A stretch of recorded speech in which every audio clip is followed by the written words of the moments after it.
We're live, Larry. Are you sure? I'm pretty sure. 5 seconds in. Let me see here. No one here. Yeah, we're live. We're live. Yep. Do something. Yeah, I just checked. Take over for a minute. No. Got it. Hi, fans of high quality entertainment. Welcome to the Glen Calloway Wednesday night special. And who's going to be joining us, Glenn? Rob from Northern Revolutions and Sam St. John. But Sam St. John right now is brushing his hair. Probably. He's trying to get the Donny Osmond out of his system. Yeah.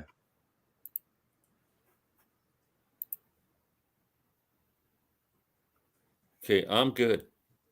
I'm back. And we're ready to go. Cardboard Head Guy is here. Is Stud Muffin officially coming back to live streams now, Larry? Sometimes. It depends. Like that 2-hour one kind of killed me. What's up, fellas? What up? Fellas? And Sam will be up in a sec. Yeah, I'm sure you will. Rob sent an email that he's going to be a few minutes late. His wife broke her foot. Ooh. So. That would hurt. Yeah. And she's only got one. She's only got one leg. Is that right? Yeah, it's terrible. Wow. I don't know how she's going to move around. I'm just kidding. Is that right? I know you're kidding. No, you didn't. You're a joker. No, you didn't. Nah. Oh, Sam St. John, I'll be up in a second. I didn't even turn the game on tonight. I'm not watching the Leafs. Yeah. They started at 7? Yeah, I was watching a few minutes of it. Is there any score yet? I don't know. You don't care. I'm mad at them. I just want them to go away now. That's a true Maple Leaf fan. Oh yeah, Glenn, I got so mad with them that I stopped watching them forever.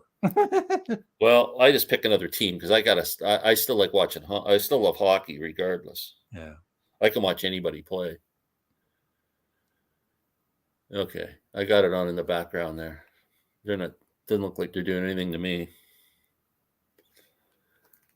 So what's going on, Larry? Anything exciting? Any new CDs? I actually got 2 CDs in the mail. I don't even remember ordering them. So, and they came from the UK. Maybe it's kind of weird, but I got, and you're going to like these, Glenn. Oh, that's my favorite Neil Young album. Yeah. On the Beach. And tonight. And that's my second favorite Neil Young album. Two very uplifting, happy. Well, they're albums, dark. Right? They're dark records. Yeah. But they're my 2 favorite Neil Young albums. Yeah. Unbelievable. Jason Pegg, Evening Sirs. Watched your video, Glenn. Dylan beats the Beatles. Here a question. Blonde on Blonde or Sgt. Pepper? Sgt. Pepper, then Blonde on Blonde. It's 1-2. Sgt. Pepper and then not Blonde on Blonde. Yeah, okay. Evening Sirs. We've been called fellas and sirs tonight. And madams. Yes. And the North Carolina vinyl picker has joined us tonight. Art. Thank you, Art. Now, what is Sam's excuse not for being here at 8 o'clock when he knows? Oh, Rob's here. Yeah. I don't know. Yeah. Rob, I was telling Larry that your wife broke her foot, and unfortunately, she only has one leg, so it's going to be really difficult. Yeah, she's hobbling around like a cripple. She broke it pretty significantly. How did she do that? 7-year-old woke up screaming in the middle of the night the other night, and so parental instinct kicks in, and you hop out of bed while you're still sleeping, and you run down the hallway. Except when she did that, like smashed her foot into the dresser and ouch! Oh, that must have frickin' killed. Yep. So she goes, "Can you look after him? I just broke my toe." And she broke the toe and broke the knuckle, and yeah. Ouch. Oh yeah, it's a mess. Oh, that's got to hurt. Yeah. She must have been in agony. Yeah, she was, but we managed. Not much you can Wow. do. You put one of those special like boots on, so it puts the weight on your heel, and she's been hobbling around with that and some crutches. So It's funny getting up in the middle of the night and like that when you're sleeping. So when my daughter was going into labor, we were with our grandchild, and she's in Oshawa, and we're an hour or so away. And the plan was she was going to phone us. We would go to her house. She would go to the hospital, and we'd look after things at home for them while they were at the hospital. So middle of the night, I think it's 3 in the morning, the phone rings, and it's way on the other side of the room. And I jump out of bed like a frickin' lunatic. Yep. I run to the end of the bed, and I forget there's a bench at the end of the bed. Oh. And I go crashing right into it, somersault right over the bench on my back on the floor. Oh man. Yeah, that's kind of what it was. That's kind of what it was here. So yeah. So hoping for a smooth recovery, Rob. Sorry to hear. Rob's fine. I'm good. Don't worry about that. I'll let my wife know. Did you go to Sterling today? I did. Okay. I did. That's a long drive to the middle of nowhere. Yeah. Yeah. It's nice along the river. You went along the river and everything, though, right? Yeah, I got off in Trenton and went up the river there. Yeah, up on Frankfurt Road or whatever. Yeah. I made good time though. For from Guelph to Sterling, I made it in 2 hours and 40 minutes. You could have stopped in to see Larry. Yeah. I know you're in that neck of the woods. Whereabouts? I'm right here in Trenton, Ontario. Oh, well, geez. I drove through Trenton twice. If I'd known you were in the area, I'd be in Belleville. Well, the plan was I was going to drive by and drop a cosmic torpedo on Glenn's lawn, but he wouldn't give me his address. So. Yeah. There he is. There he is, late as always. John St. Sam. Look how perfect his hair is. It is perfect. And I think he did Thank something you. to the beard. He looks really nice tonight. You look very pretty. Yeah, look at that. Thank you. I'm blushing. Yeah. Very beautiful, Sam. Very beautiful. I'd like to have this reaction to every video that I jump on, but usually it's why are you late? So what you're saying is tardiness is a common thread then. Breaking news that only Sam will appreciate probably. Sam and I are both fans of Dr. Pepper. And the only Dr. Pepper you could get for years and years was Diet Dr. Pepper if you didn't want the sugar stuff. And it tasted horrible. It just wasn't good. And they came out in the States with zero, that zero Coke and zero. They did that with Dr. Pepper, zero sugar Dr. Pepper. And I found it down in the States, and I turned Sam onto it, and he freaking fell in love with it. I fell in love with it. It's the best tasting pop in the freaking planet. I love Dr. Pepper. In fact, then you can't get it up here. No. But I'm in a No Frills today, grocery store, to pick up some toilet paper, and they see all the pop sitting there. Dr. Pepper, zero sugar. Wow. It's here. That's awesome. I drank so much Dr. Pepper in my younger days. In my early 20s, I'm talking multiple liters a day that I got a stomach ulcer because of it. Oh my word! Wow. Oh yeah. I used to drink like a 2 liter of Coke per day. I used to drink two of them. Yeah. I still do. This is filled with the sugar, Coke, zero sugar Dr. Pepper. On the subject of pop, or we call it pop, Sam, but soda or whatever the hell. They call so in the States. The little history lesson here. So they call it pop. In some of like the Carolinas, they call it pop. In my area, it's called. I mean, it's about half and half. Half the people call it soda, which is mostly like a northern state thing. I call them soft drinks. Fair enough. Yeah. My favorite pop. I don't know if you can get it, Sam, but I know you can get it in the Carolinas. I absolutely love Cheerwine. Yep. That is the called? Cheerwine. I don't It's even like know cherry what that is. Coke. It's like cherry Coke. Oh, really? So last time I was down in Charlotte last summer, the very first thing I did when I checked into the hotel, I went to the gas station next door to see if they had cheer wine. Oh, I'll have to So check that if you out. go, if you you know the restaurant chain Cookout, I'm sure Rob does in No, in never heard of Carolina. Well, it's like it's like a ton of different food. They have barbecue, hot dogs, burgers. They're really famous for their shakes too. They always like the outside looks like a log cabin kind of thing. It's a fast food chain, but they serve cheer wine in there. So if you're when you're in North Carolina, you should check it out. Because it's like the best. Like the ice is just perfect. It's like that crushed ice. Oh wow! That's the only reason I'm looking forward to going back to Charlotte in August is get myself. So Sam, I'm expecting wine. a can of that to be in your fridge in August. Of cheer wine? Yeah. Yeah, I think they have it as 0. They definitely have a diet. They don't have it in 0 though. Briar's here. Hello, Briar. Brian's here. Brian Massey, main entertainment. Brian Massey and Steve, all the way stage. Midwest. Yeah. Well, see, in the States too, like when my dad was growing up, again, there's 2 other things that you can call it. There's also the generalized, you can call all soft drinks Coke. So like I'm gonna go get a Coke, and a Coke could be a Mountain Dew. But then also they call them drinks. So like, I'm gonna have, what are you gonna have tonight? Oh, I'm either gonna have water, I'm gonna have tea, or I'm gonna have a drink. And the drink was a soft drink, like a drink up here. A drink up. If you say up here, I'm gonna have a drink, it means you're gonna have alcohol. Yeah. Like my great grandma, who I knew, for 18 years of my life, she called them drinks. She said she only had her drinks with pizza. So it's funny how that one product. Wow. No, this is it for me. Water. I'm a popaholic and always will be. I love it. I just can't do it anymore. Yeah, I don't. I've been doing it all when I was a little kid. My uncle was a salesman for Coca-Cola. Oh, nice. And we had our fridge.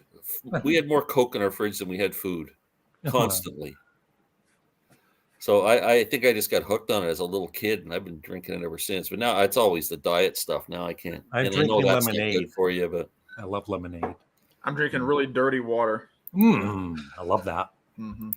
But our friend Roy, who lives in Thailand, I think, so it's probably easier for him not to drink soda and fresh fruit drinks and water. Plus, he could probably just go pick the fresh fruit right off the water tree. In Thailand. I don't know. I've seen those rivers. Ready for Beastie Boys yet? I was gonna say, Brian and I are doing a "Is this album really that good?" series episode where we're going to be talking about "License to Ill" about the Beastie Boys. Oh my God! I can hardly like to miss that one. For your right to party. I do not have a clue. Glenn, Willie scored. Yeah, go Florida. Stick with them. You're such a big Leafs fan. He sounds like a typical Leafs fan. Yeah, he just turn on them as soon as they lose. Just like that. Yeah. But they've been doing it for years. Yeah, I know. That's why I quit 10 years ago. Hi, Gabrielle. Hello. So tonight, sports fans, we kind of come up with a weird little topic. We kind of briefly touched on it last week. We picked 10 kind of the most elite bands, I would say. Might have missed 1 or 2 here and there. Or you could switch one out, but they're 10 of the most elite bands ever. And we're going to pretend that someone knocked on our door and said, "I've never heard of the Beatles. Give me 2 songs that would kind of introduce me to the band, kind of tell me what they're all about." So we're going to do that with 10 different artists. We've all picked 2 songs. So we're going to, tell each other we're stupid and stuff for the ones we picked and whatever. And yeah, that's it. So I don't know. Rob, do you want to go? We'll just go down the list as I wrote it out. Like all that right. Was in no order. So do you want to start with the Beatles? Sure, why not? That's the easy one. I don't know, man. There's so many. That took me a while. I got one song right off, and the second one just took me forever to decide which one I wanted to pick. All right. So for me, the Beatles is obviously tough because arguably they are one of, if not the greatest band ever. But the sound from 1963 to 1970 was so wide ranging that Yeah, a lot of growth. how do you encapsulate that? So I sort of took the approach that I was going to take a look at one of their early songs to give folks a sense of the Beatlemania period, which was, kind of what, when you think of the Beatles, I think that's what most people think of. Mhm. And then I wanted to do something later on, which I consider to be much more sophisticated and vastly superior in terms of musicianship and so on. So to kick it off, I went with "Please Please Me" as the first song I would have someone do. It's their first hit record. It was their first hit. It was self-written, so it wasn't a cover or anything. And I think it really captures that sound. I think it's one of their best early songs. And then to kind of bookend that, I thought about Sgt. Pepper, something off of that album because it's so groundbreaking. But I don't know that really, it's a small window of the later period. So I went with something from Sam's favorite album, the White Album. And I went with "Happiness Is a Warm Gun." Wow. Ooh. So we go with, we have a John song, we have a George song. And I don't know that there could be two that are maybe more far apart. I mean, I don't think we have a George song. What's that? We don't have a George song. Yeah. So I just thought it better guitar work, obviously, because you got Clapton playing the lead on that. You said "Happiness Is a Warm Gun." Sorry, what I meant to say was "While My You're Guitar talking Gently about "While My Guitar Gently Weeps." While My Guitar Gently Weeps. That's what I was going to say, a George song. I'm going, no. I had "Happiness Is a Warm Gun" and I crossed it off. "While My Guitar Gently Weeps." It's a George song. Clapton plays lead on it. It's as different, but I think both of those sort of capture two defining periods of their career. I like that. I got no complaints. Anybody want to call him an idiot, or he's good? He's call him an idiot. Yeah, he's okay. It wouldn't be the first call time. Him an idiot anyway. The choices are good. Yeah, just so he feels at home. Sam, Glenn, the Beatles.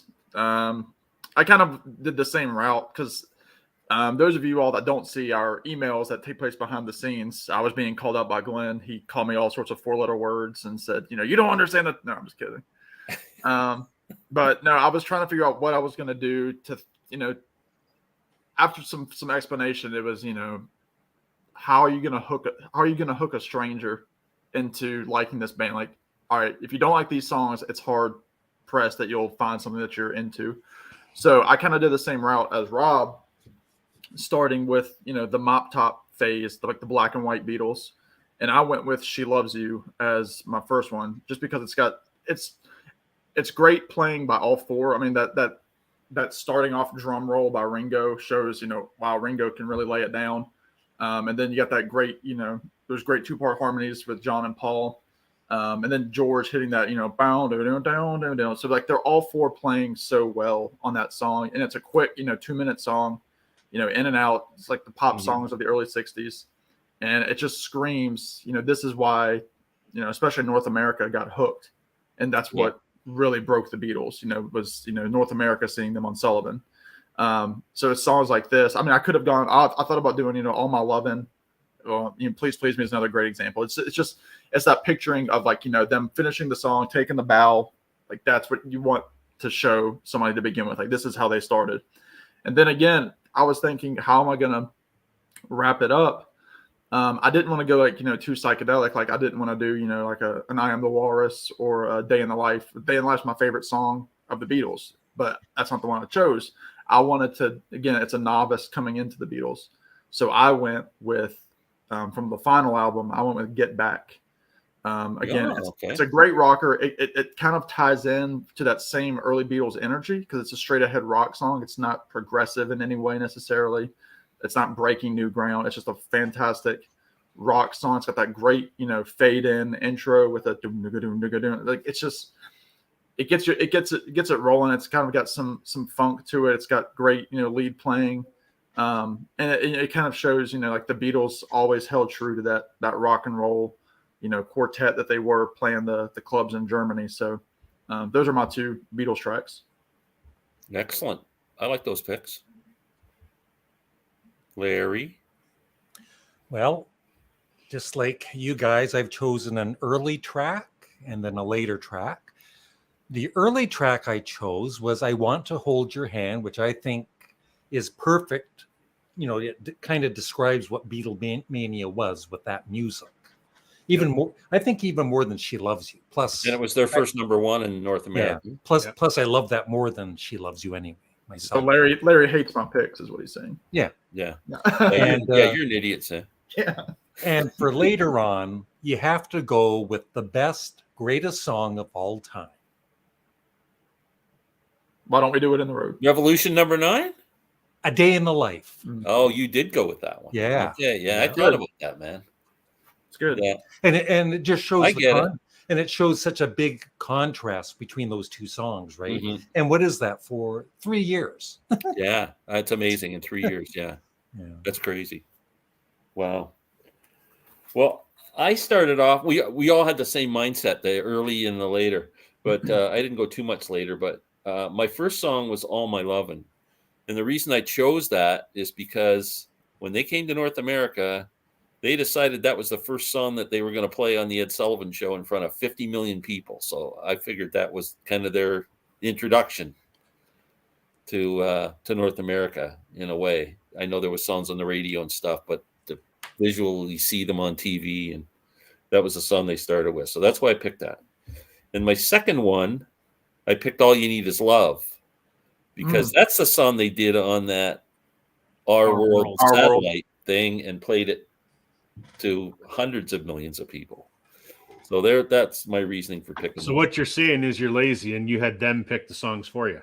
Yeah, I Okay, did. that's fair. I kind of got John Paul, George, and Ringo to pick the songs for me. Well, that's pretty good of you. That's good. I'm a manager, man. You're a manager. You should know. I should, know yeah. Well, it's very fitting you talk about an audience of 100 million while we're on this live stream. Yeah, Is that how many people are watching now? Just short of 100 million. Mm-hmm. Wow. Yeah, like There's a lot. 975 are we're short. Okay, I better let's talk to the 100 okay, million. Roy's bragging here. Still fit 70 years. I can run 5K in 28 minutes. I couldn't run 5K in 28 I can years. do I can have that a in nap. my dreams. I can have a nap for 28 minutes. I could drive 5K. I have 3 or 4 cans of root beer a month. No beer, lots of water and wine. Way to go. I'm impressed, Steve. Love Me Do peaked at number 17 in the top 20 in the UK. Yeah, it never quite made it. It was Please Please Me was the number 1. Are you Doc Dawkins? Why does that gets asked a bit? Why? Is there a joke there that I don't get? I don't know. It goes over my head. Lord. Larry's much better looking than Doc Dawkins and funnier.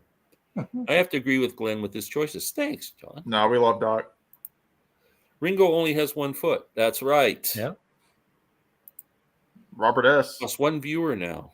Way to Oh, go. plus 1. Okay, we're up to 26. Okay, the next band that we are presenting is Fleetwood Mac. Okay. This I found harder than the Beatles, to be quite honest. And I think I redid my picks about a dozen times. I first went like early Peter Green Fleetwood Mac, and then I did like Rumors era Fleetwood Mac.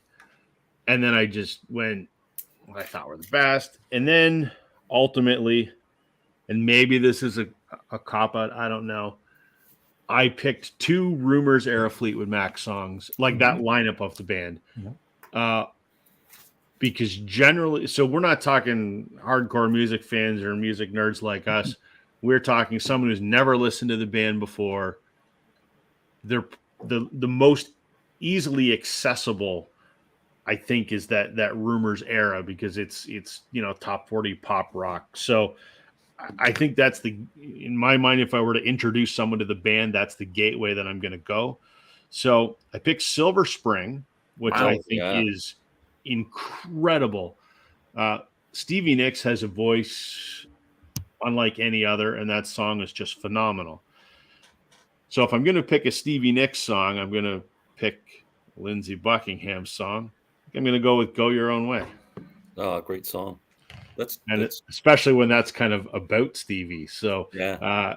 Go Your Own Way is sort of more of an up-tempo rocker, and Silver Spring is sort of a powerful Nicks ballad. I just think they'd be two of my top 5 Fleetwood Mac songs. Yeah, that was a hard one. Like I said, I yeah, there's so much, right? It's almost like the Beatles thing. That there's just such a growth period. Like I feel bad that I didn't have like a Peter Green Fleetwood Mac song, but again, I just like, I don't know that that's as accessible to someone who has never heard the band before. Yeah, well, you could pick Black Magic Woman. You could introduce them to Santana and Fleetwood Mac at the same time.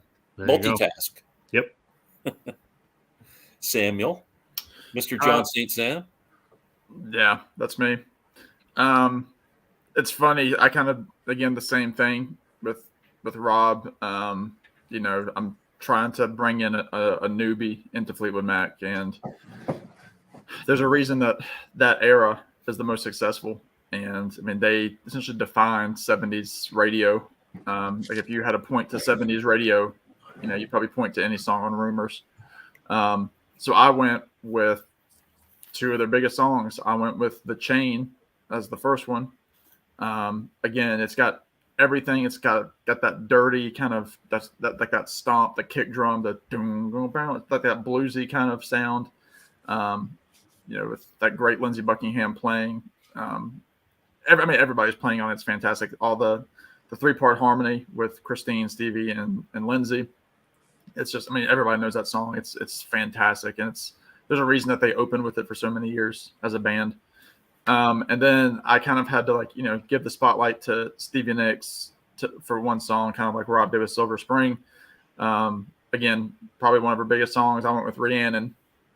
Just it kind of shows her, that gypsy kind of vibe that she put off, and the great background vocals that are really prominent with Lindsey Buckingham singing. Just that very airy kind of production that's on that track. It just screams Fleetwood Mac, mid 70s. So The Chain and Rhiannon for me. Awesome. Good choices. Yeah. I went something with not going back too far, but I went pre-Rumors. I went with Oh Well. Wow. I just, the guitar work and that song, that's just a great song. Yep. And then I went with The Chain. We finally have a match here. There we go. Yeah. And let's give it up for John McVie's great bass playing in that song too, right?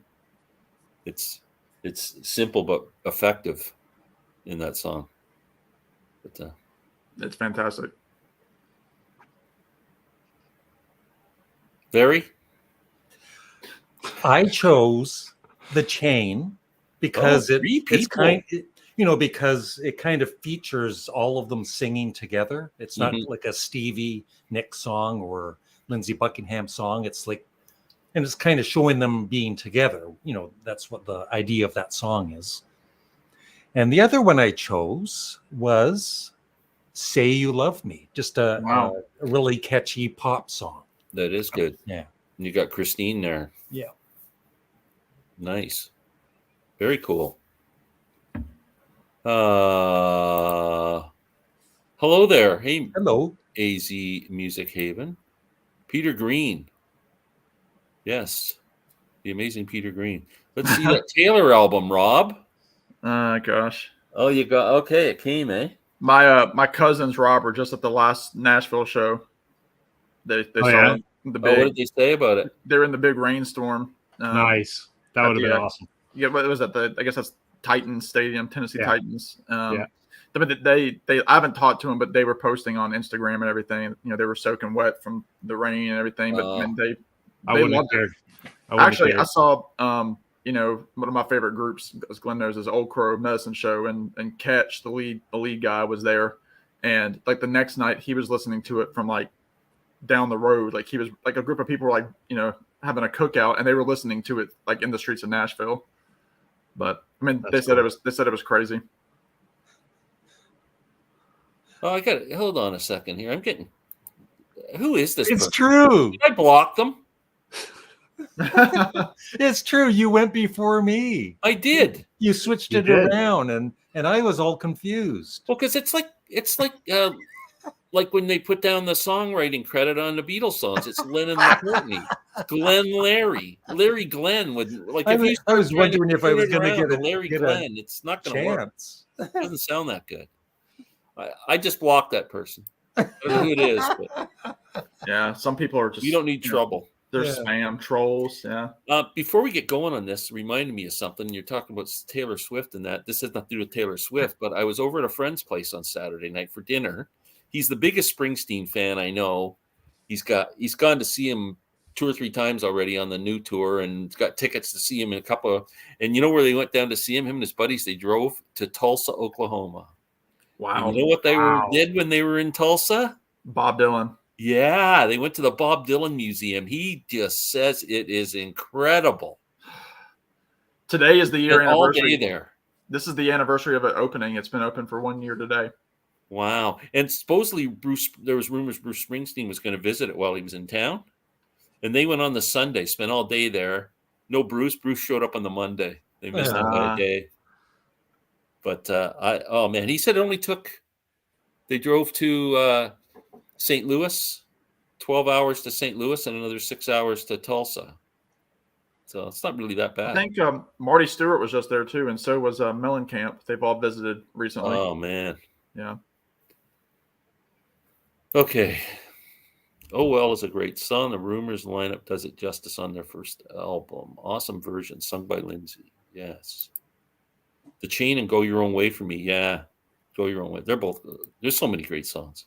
I would pick Oh Well and World Turning was something I really considered because that's one of my favorites. I love Fighting for Madge, the instrumental from Then Play On album.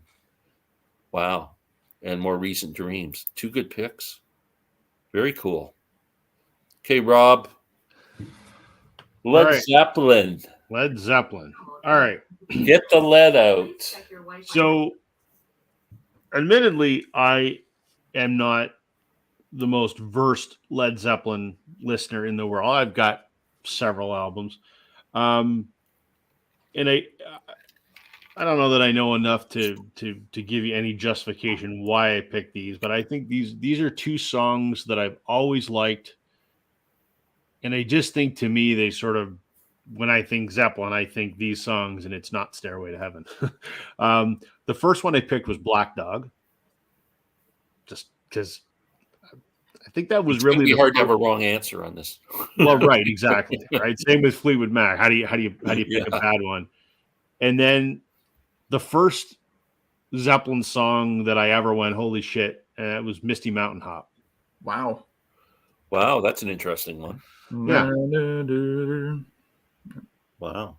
Can't tell you why. To me, I think when I think Zeppelin, those are the songs I think of. That's fascinating. As a not even close to a Led Zeppelin expert, I'm one step removed from someone. I mean, I've heard a lot of Zeppelin, obviously, and I own some Zeppelin albums, but not an expert. So I'm like, this is they're 2 what I good think. So, like I said, there's pretty hard to argue with any of these. Samuel. Yeah, I'm gonna start with the very first song of the very first album. Oh, Good Times, Bad Times. Just because when my you arms stand up. I know. I mean, that's what gets a lot of people hooked if they're just going through the Zeppelin catalog, and especially people like Glenn who listened to that album when it came out. That's the song that hooked people. It's like, what is this? The bound out. I mean, that's how I would hook somebody, because that's what hooks. That's what hooks so many millions of fans that are still loyal to them today. Great, and it's just fantastic vocals by Robert Plant. It's not that it's not that long of a song, so they don't have to go through all these, musical changes, like, a song like Moby Dick or, Achilles' Last Stand or something like that. And then, I've got to go with Stairway, number 2, just because, it's voted by many as, by many, it's the greatest classic rock song of all time. It's got everything you want. It's got kind of a ballady intro. It's kind of got some progressive lyrics. It mixes that blues element. It's got the heavy riffs by Jimmy Page. It's got everything you want. So it's going to appeal to the prog people, the acoustic blues people, just the hard rockers. It's got everything. And then just, fantastic vocals by Robert Plant. Yeah. It's their signature songs. Like it's hard for me to find. I can't find a way around it. Larry, you're going next because I don't want to sleep on the couch tonight. Okay, thank you, Glenn. I kept changing my mind, and I actually had good times, bad times, but I'm going with Whole Lot of Love. It really shows the power of the band, plus that midsection where it gets kind of, it's pretty original for the time. Yeah, give the newbie some headphones and go here. Listen to this. And freak right out, man. And then instead of Stairway to Heaven, I've chosen a song that I feel is as good or better, Kashmir. Oh yeah, which I think is Robert Plant's favorite Led Zeppelin song. So, yeah, that's good. It was either that or Hot Dog. Wow, I like Hot Dog actually. I know, I do too. I like them on the barbecue, not boiled. Yeah, I wanted to choose Kashmir so bad because that was my favorite, but I went with Stairway to Heaven too. I don't know how you can not for a new person who's never heard it. Some people say it's an overplayed song, but if you've never heard Zeppelin before, if that doesn't do it for you as a classic song, I don't know what will. And my other song, I like the Good Times, Bad Times pick, but I chose Dazed and Confused off of the first album. Yeah. So,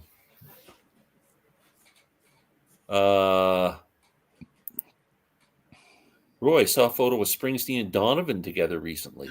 Yes, Donovan was at a show in Oklahoma. Oh, really? Yep. In Tulsa? He was at the Tulsa show? Mm-hmm. Oh, wow. Yep. I'm going to the museum in the fall once tornado season's over. All right, Steve. That'd be great. You missed a comment there, Glenn. Go up to there. Lee asked a couple interesting questions. I did miss this one, and I saw it, and sorry about that, Lee. Do you guys consider yourselves music expeditionaires? Expeditionaries? What's that mean? Like an explorer. Searching for music? Is that what he means? Yeah, like Indiana Jones, except for music. Yeah, I do. Yeah, I definitely consider myself. Yeah. Yeah. It's hard to say for me. I mean, I kind of happen upon it because as we all know, like on YouTube, people are always saying, listen to this, listen to that. And we don't listen to most of what is recommended to us. It's just too much to take in. But I think if I was an expeditionary, I would go after every single, thing that people ask. But I find I go through periods where I'm like right now, I don't have the time. I'm so bloody busy. Yeah. I don't have time to go look for new music. I barely have time to listen to the music I've got. But then when I do have time, I go searching for stuff. Yeah. See, I'm a loser and have absolutely nothing to do. And I got nothing to do but search for music and read about music and look at music and listen to music all day long. That's all I do. So I'm always happy to listen to something different.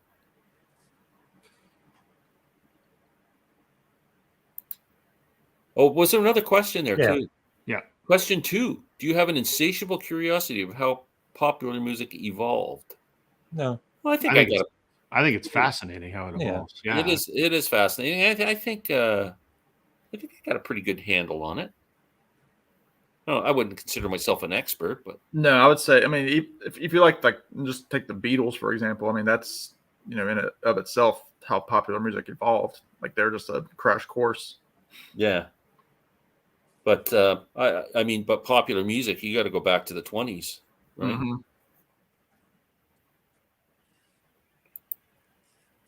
Okay. Roy saw that photo again. Psycho's Platter. Hey, Paul. Fool in the Rain and When the Levee Breaks. I like that. Well, babe, I'm going to leave you in Black. That's a good one. Someone.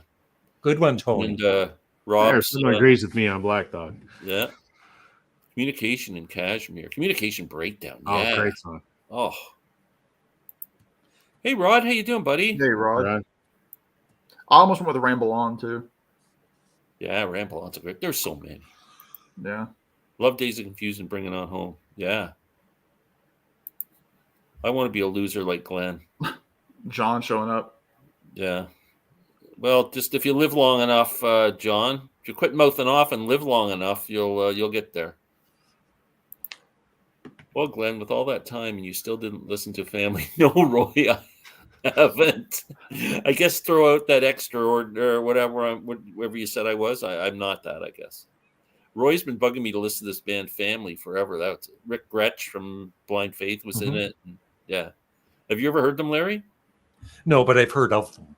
Yeah. Yeah. I'm sorry, Roy. I will try and find time. Found ya. Find Steve. music. That's interesting. He's called Find Music, and he found us. So really, it should be Find Live Chats. Live chats, yeah. Yeah. Change it. Bless you. I wish I had more time to search for music, but today found some late 60s psych albums near minty. Ooh.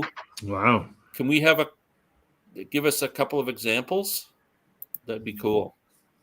Okay. Pink Floyd. Oh, Boy, this was tough. yeah, it was. First one I went with was Money. I love it. It's catchy. That always hooked me from the beginning. The sound of the coins jingling and whatever. I don't know. And then my favorite Floyd song is "Wish You Were Here."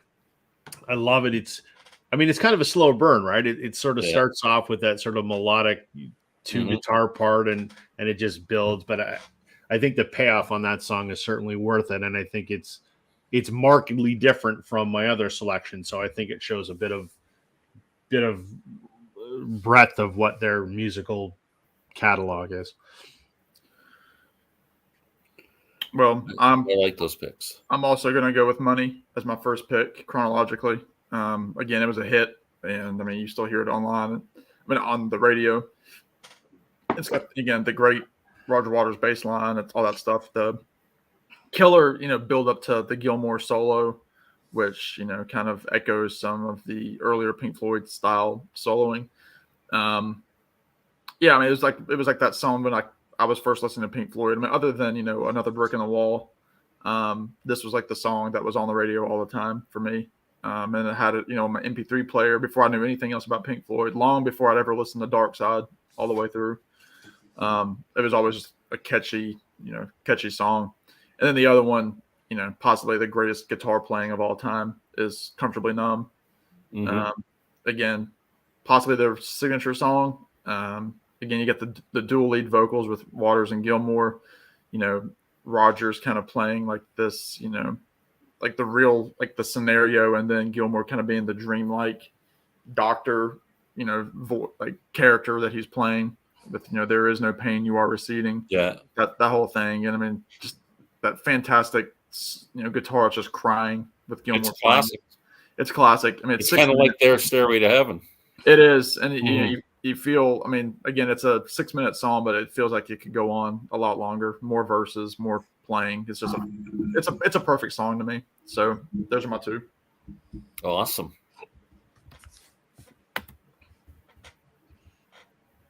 Larry. Yes.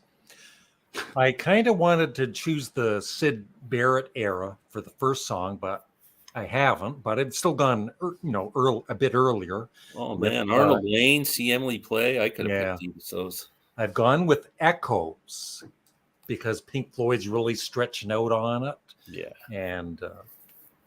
And then the other one is Time because of the, Pink Floyd loved to use the special effects and the clocks and that. Great guitar solo, great vocals, and a catchy tune. So Time is my other choice. I like those picks. I went with Echoes as well. Wow. Yeah. I just think that kind of is the bridge between the early psych stuff to Dark Side era and beyond. And I agree. And I went with Money as well. It's classic. First song I ever learned to play on a bass guitar, the Money. riff. Yeah, I'm sure people at guitar stores, that's like, that's the stairway to heaven on the bass. Yeah. Yep. That Exactly. or the chain. Yeah. Yeah. Yeah. Okay. There's a couple of the Psych albums that he picked up. The Collage, I don't know. Cake, I do know. Both from 67. Wow. $5 each. How can you go wrong? Echoes and Comfortably Numb. There you go. I'm going back later in the week to hopefully get more. Yeah. Good luck. See, there's somebody did pick one of the early Barrett stuff. I love those songs. See Emily Play and Arnold Lane, and those songs are just fantastic. I thought about those too. I feel like Shine On You Crazy Diamond for like a first timer would be a lot. Yeah, probably. Most instantly accessible songs, Money and Wish You Were Here. Nailed on a newbie winners. Yeah. That was my plan. That's why they're on the radio. Yeah, Yep. I got to agree. Rob hit it. Yeah, See Emily Play. Yeah, you're right. See Emily Play is probably not good for a newbie, but two Pink Floyds are impossible for me. 2 albums would be Dark Side and Animals. Well, you're not playing the game. Come on, Joel. Live in Pompeii is essential viewing for any true Pink Floyd fan. Yes, I agree. Oh, that's like one of my favorite Floyd songs. Set the Controls for the Heart of the Sun. Fantastic. Comfortably Numb and On the Turn. Oh, The Turning Away is a great song too. I'm an Animals fan when it comes to Pink Floyd. See, that's the one I can't get. I can't either. I don't get the love for Animals. I love it. I don't. I got it. It's not like I haven't tried, and I don't know why this doesn't ring with me. Money was one of the first bass lines I learned as well. Yeah. Boom, boom, boom, boom, boom, boom. Next, Rob. I picked this just for Rob. The Band. The Band. All right, this was the one I had the most fun with because one of my favorites. And I didn't go the way that most people would probably go. I did not pick The Wait, which I think is one of the greatest songs ever. Instead, I'm going to go with The Shape I'm In. I love that song. It's a Richard Manuel vocal, which he does an incredible job on. It's an up-tempo toe tapper kind of, is kind of their more upbeat rock side. And to sort of counterbalance that, I went with the song that I think is almost as good as The Wait, and that's It Makes No Difference, which is a Rick Danko vocal. Mm-hmm. It's so hard because the band, again, there's so many different facets of what that band sounds like, and with 3 vocalists, how do you define that sound, right? So I would have liked to have put a Levon song in there, but while I love Levon, I think Richard and Rick are I hate to say it, better singers. So those were the 2 I picked. Spoken like a true Canadian. I love Levon. Levon's probably my favorite member of the band, but well, I love the band as well. And I'm usually not one to go cliche, but I did. So I did pick The Wait. Just because, again, I kind of took a lot of these songs like, that's the signature song, and that's what pulls people in. I mean, it's from the first album. That's one of my top 5 songs of all time from anybody. It probably is for me too, if I was to really break it down. It's not the band song that I listen to the most by any means. Like when I'm just streaming individual songs, but it's the song that I would play for somebody that if somebody walked into my house and said, "Who are the band?" I would say, "Well, check this out," and I'd put that on first thing. And then because that song is very mellow, it's low key, it's not a funky rocker like the band was known for with other tracks. I wanted to go that route with the second song, so I went with maybe my favorite band song, which is Ophelia, which is just so funky. Again, Levon singing lead on it, just that fantastic, boards on the window, nail by the door. Wow, it's just And then that great chorus, was it something that somebody said? It's just funky. That It's is just a great song. that those horns are in the background. It was made to be played live, and they play it live so well with Alan Toussaint. Yeah, I mean those two songs define what the band were, because like the way you can cover songs like It Makes No Difference, or just more of those ballads, more mellow songs, Rocking Chair, but Ophelia kind of covers Chest Fever, things like that are a little bit more funky. So it shows both sides of the band camp. So those are my two. Well, awesome. Larry. I have chosen Up on Cripple Creek. Love it. And the other one I've chosen is from my favorite band album. And I feel it's really, really underrated. I don't know what Rob thinks. From Cahoots, I've chosen 4% Pantomime. Oh, yeah. Van Love it. Morrison and Richard Manuel. They're a little tipsy on the vocals, but Yeah. there's so much passion It is. That's a great song. and soul in the vocals Yep. too. So yeah. That's a great song. Wow, I like those picks. I went with I kind of split it between Rob and Larry here. I went with It Makes No Difference. Just Rick Danko's just one of the greatest recorded vocals in history. I mean, just And a hell of a bass player too. Yeah. Yeah, so passionate. And then Up on Cripple Creek, which kind of defines the band, really. Yep.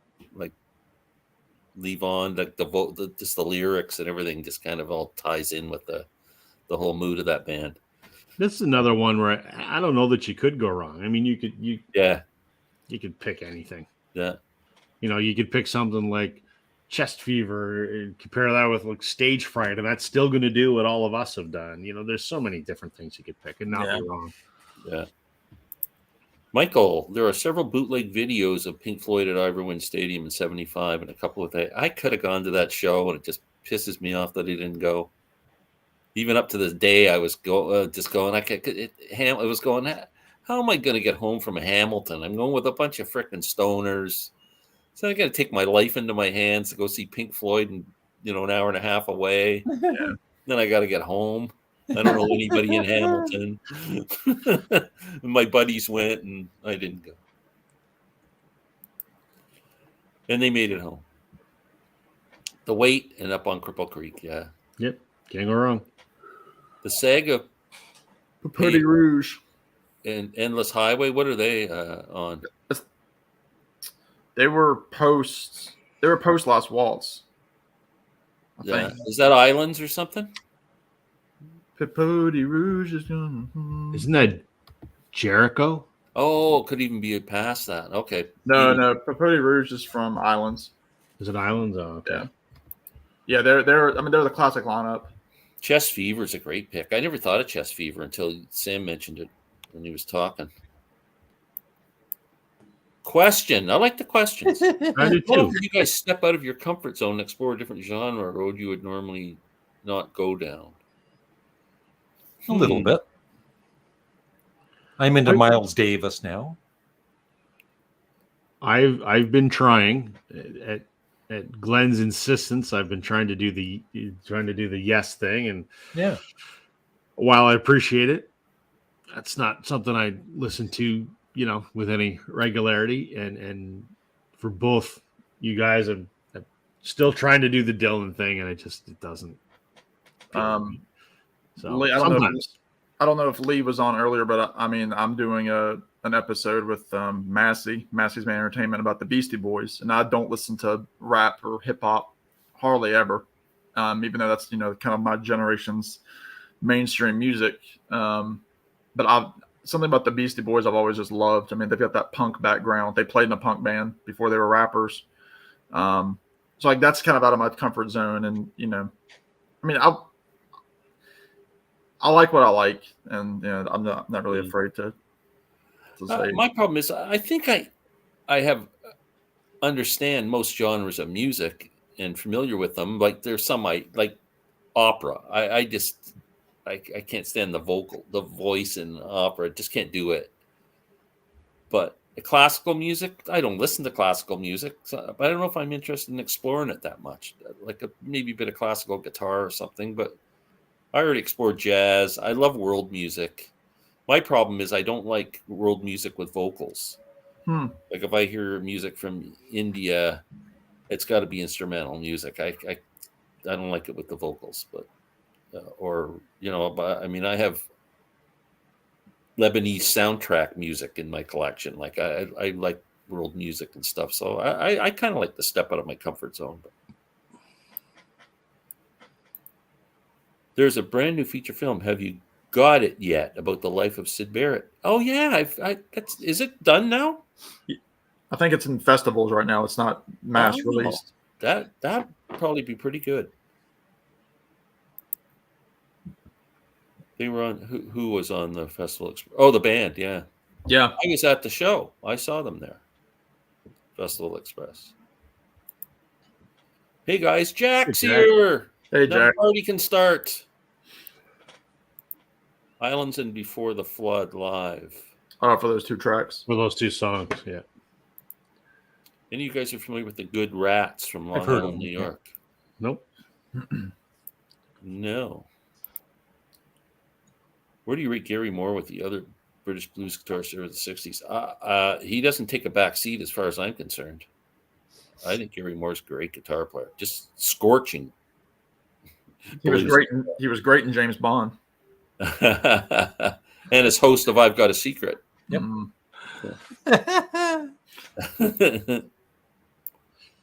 I don't care for jazz with vocals. I don't either, John.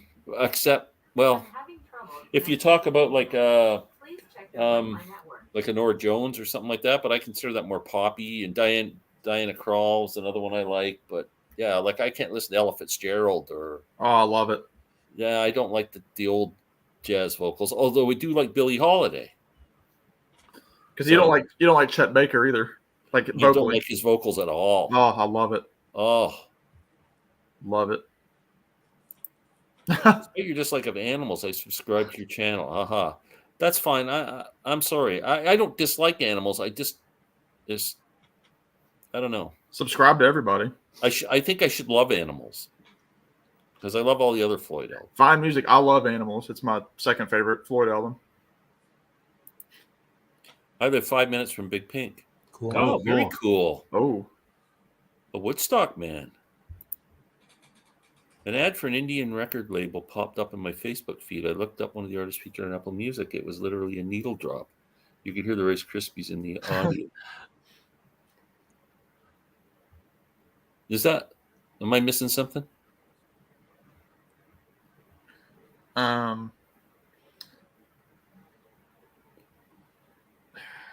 There's a needle drop. Okay, so there's a lot of cracks in the vinyl. Yeah. Get that, but an Indian label There's popped an up artist on on an Facebook Apple feed. Music ad. Featured on Apple Music. Huh. I think it's to tie into your world music Yeah. discussion. Most accessible Yes albums are the Yes album or 902, 90125, or even Magnification. We didn't pick Yes, but Larry, are they the most accessible Yes albums? Yep, they're good ones. Yep. I think Even Fragile. the Yes album is the most. That's the one that kind of. When I decided to I gotta sit down and listen to this band. What am I not getting? The Yes album was the one I picked. So,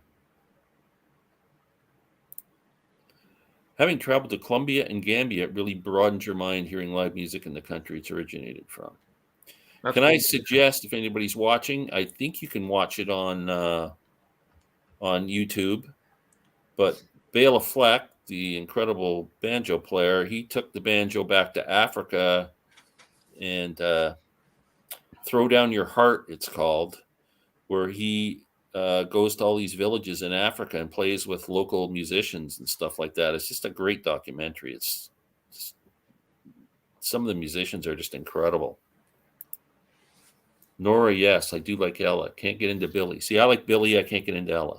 So I can't do Nora. And you don't like Nora, Jesus. Yeah. Are we even friends, any of us? I don't know. know. It's all for the money. The first two Yes albums are a good introduction for newbies, and they can evolve through the rest of the albums. The first two, wow. I guess because, well, I'll tell you, if you're a Beatles fan, you listen to Every Little Thing. They do a great version of that. Yep. I didn't even like 90125, but I loved Owner of a Lonely Heart and Changes. I think that's a really good album. Okay. The Who. The Who. Who? All right. Again, tough. Again, I don't know if you can go wrong on these. The first one I went with was Behind Blue Eyes, because it's my favorite Who song, and One of my favorites too. And then I went with Won't Get Fooled Again. Yeah, I get the feeling all four of us are going to pick that song. Probably. I went with American Woman. That's so for I kind of went with the Beatles. Like I kind of like the British Invasion Who first, and I went with one of my favorite Who songs. Not my generation, but I went with The Kids Are All Right, which is my generation. Good one. Pick. Which I never thought of it. Again, one of my favorites. It shows again the Who were kind of falling in line with groups like the Beatles, the Kinks, the Stones, kind of that poppy kind of mod sound. I love the harmony where they're singing but I know sometimes I must get out of the light, and then I love Pete's high vocals in the background, and then that great dun dun dun dun. It's a fantastic song. It shows that they're kind of garagey. And then I went with the greatest Who song, which is Won't Get Fooled Again. It's it's 8 minutes, but again, it's one of those that it could go on a while and it wouldn't bother most people. And that synth and Roger's scream, and just you can see Pete doing the windmill guitar strumming. It's all there. So yeah, those are my two. Awesome. Just before we move on, someone asked, how does this work? So what we're doing, just a recap here, is we picked 10 of the most kind of famous, popular bands of all time. When we missed a few here and there, but it was the list we came up with. And it's like we're introducing 2 songs from each of those bands to a newbie, someone who's never heard them before. So 2 songs that kind of define the band or that would pique people's interest in hearing more. So that's the plan. Larry, go ahead. Well, I chose an early Who song. Who was that? My phone went off. Sorry. Oh, I chose an sounded early. like your mom was laughing or something in the back. I didn't say who it was, but yeah. We can wait if you need to take it. Yeah, if you need to. No. Yeah. No, it was a anyway. Continue. I chose an early Who song, My Generation, because it's one of the first ones where the bass is kind of Yeah. a I lead. never thought instrument. about that. That's catchy. And plus the subject matter, right? Yeah. For the 60s. And of course, Won't Get Fooled Again is the other choice. Yeah. It's hard not to pick Won't Get Fooled Again. I did go with my favorite Who song, but it's kind of defines the early era too, to a point. I guess not so early, but I Can See for Miles. Ooh. I went with that one. I mean, I think you get the power of the drums and the vocals, great song, catchy, and Won't Get Fooled Again. Yeah. You have to.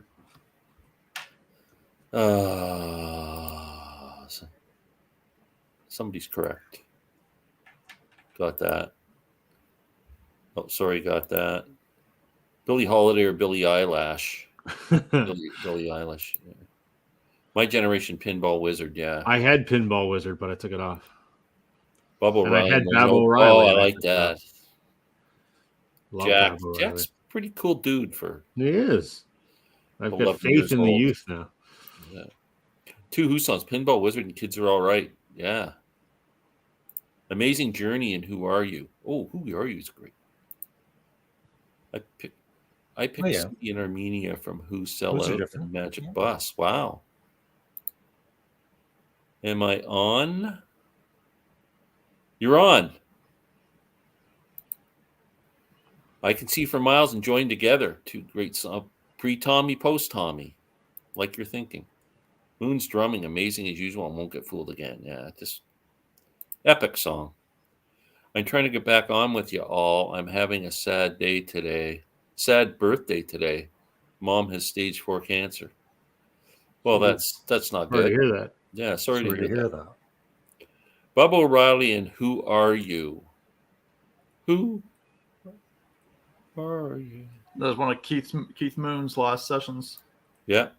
That was my alarm on my phone for all my college years, was that bow down from Who Are You? It would just scare me to death.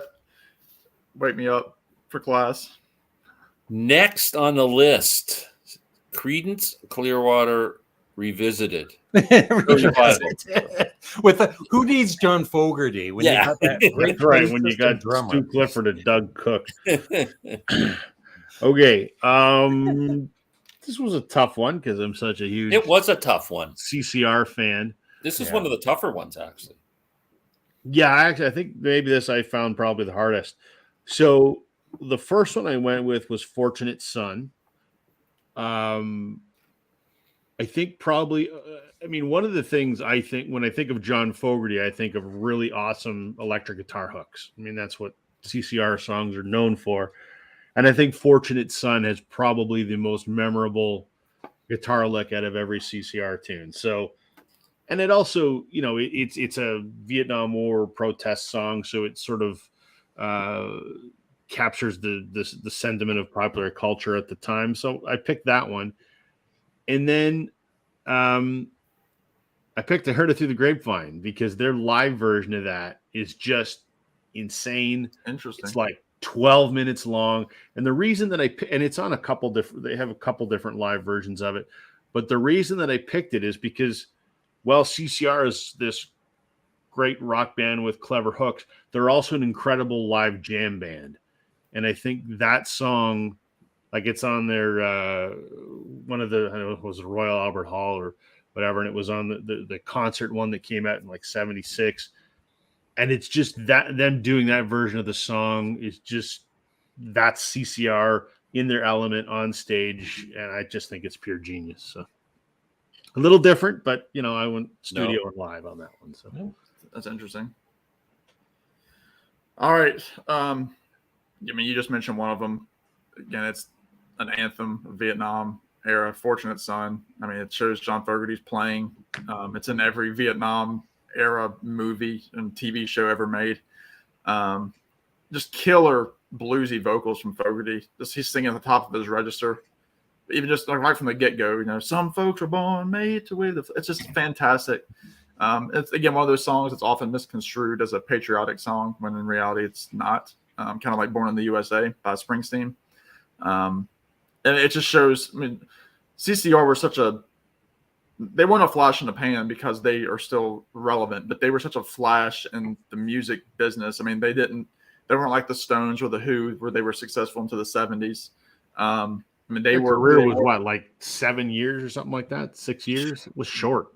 It was short. And, 67 or 68 to 71, pretty much. Those first 2 years, they produced like 5 albums in the first couple of years. Fortunate Son, that's CCR. Through and through. And then my second one, I kind of went with a more mellow ballad, possibly my favorite CCR song, which is "Who'll Stop the Rain," which John Fogerty wrote in reference to Woodstock, and all the raining, looking out over the fields, and it's just a beautiful song. I love the acoustic guitar at the beginning, the down down down, and then it's just a beautiful song. It shows John Fogerty can write a burning rocker like Fortunate Son, but then he can also write this beautiful melancholy kind of ballad. So "Who'll Stop the Rain" is the second one. Awesome. Mr. Graves. I have chosen "Born on the Bayou," which I think is the very first CCR song I ever heard. That really kind of defines their his vocals too. Yeah. And the other one, which I've seen people mention in the comment section, is "Ramble Tamble." I was going to pick my favorite CCR song where they stretch out and they build. Oh, that guitar. The way that builds. In the middle. Oh. Yeah. I saw John Fogerty in Oshawa, maybe 5 years ago or something. And we had like front row seats, and he played Ramble Tamble. Oh man, that was just friggin' fantastic. Yeah. Man. I went with Born on the Bayou because I kind of just think that defines Creedence, because no one really, you never thought they were from San Francisco. They seemed like they were from the swamp.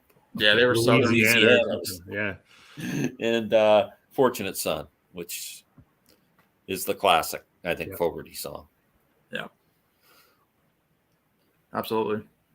Cotton Fields off of Willie and the Poor Boys. That's a good cover. I like the way they do that song.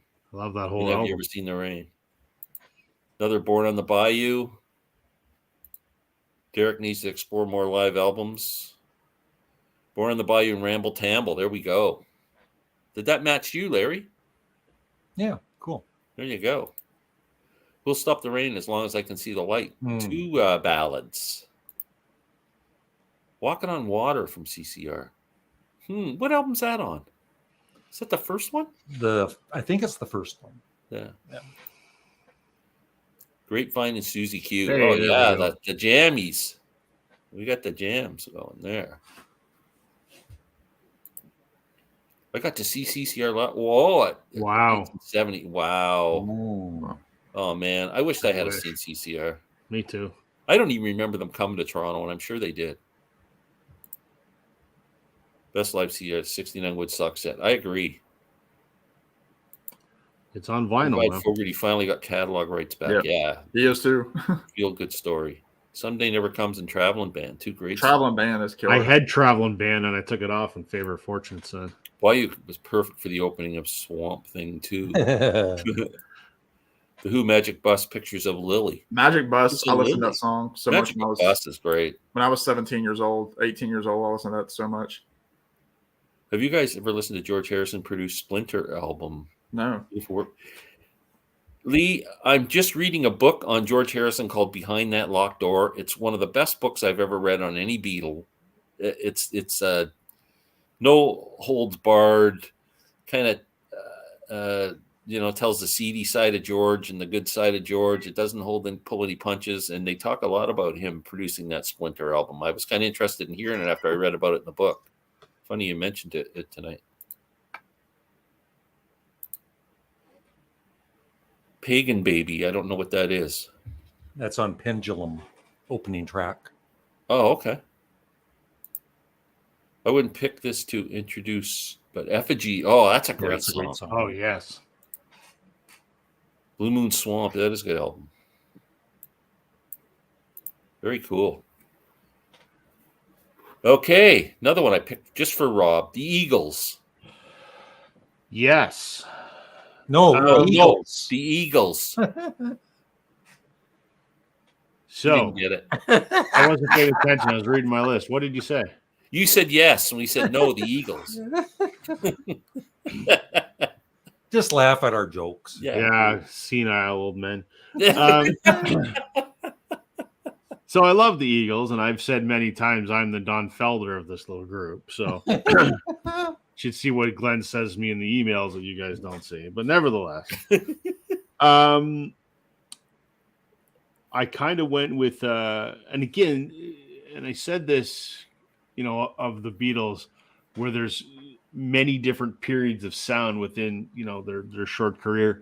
And the same sort of true of the Eagles. They had a lot of lineups, but, they had a very different sound. They started off, that Laurel Canyon, country rock kind of thing, and drifted away to a more rock sound. And so I figured, how do I capture that? And so the first one I went with was Tequila Sunrise. Wow. My instinct was to go Take It Easy, but I thought, someone else is going to pick Take It Easy. So Tequila Sunrise and Take It Easy kind of do the same thing. They're sort of the same ilk. So I think that really typifies their early period. And I did not pick Hotel California because, again, I figured someone else will. But I went with something that I think is similar. I went with Life in the Fast Lane, because that's kind of their later rock sound, and it's got some great guitar work in it. Maybe not as good as Hotel California, but it still shows that sort of guitar mastery of Walsh and Felder. So there you go. Life in the Fast Lane and Tequila Sunrise. I'll take those. Yeah, I'm gonna go with Take It Easy. That was the I first knew it. song. That's the first song, right, on the first album. Obviously, co-written by Jackson Browne. I mean, it's again. I mean, Hotel California might be their signature song, just because of like the writing. But Take It Easy, that's the one that they would like. That was the one that people wanted to hear live because it was what got the Eagles started. Shows the collaborative nature, because they were a collaborative band. I mean, they took songs from Jackson Browne. They did covers of old country tunes. I'm drawing a blank on the co-writer of Heartache Tonight, but it's killing me. It's an initial. Yeah, I know that. JD Souther. JD Souther. So they weren't afraid to step outside of the confines of the band. So Take It Easy is no exception. It's got that great acoustic strumming at the beginning that we all know. It's on classic radio still. So Take It Easy. And then I'm going to go with another mellow Eagles tune. One of their other huge hits, Lion Eyes.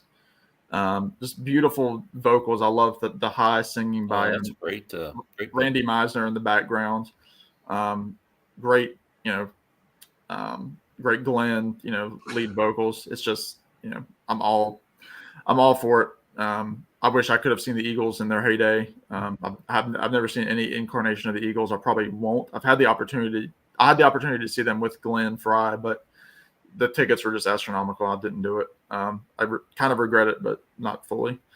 But yeah, Take It Easy and Lion Eyes, that epitomizes their acoustic, tight harmonies, great songwriting. So those are my two. Cool. Larry. Well, I'm not the biggest Eagles fan, but I've chosen two songs that I really like. Take It Easy is one of them. And the other one is a deep cut, because I think the lyrics, are really good. The Last Resort. I song on Hotel one of my California. favorites. Love it. Great song. Interesting pick. I went with Take It Easy too, because it's not only a great signature song for the Eagles, it's one of my favorite songs of all time. Again, that would be in my top 10 all-time songs. Wow. One of the songs that inspired me to pick up a banjo, actually. And the other song I picked, I whipped right out, Hotel California. That's why I didn't pick those. Yeah, I had to do it. I've never heard of it. Yeah. It's a deep cut.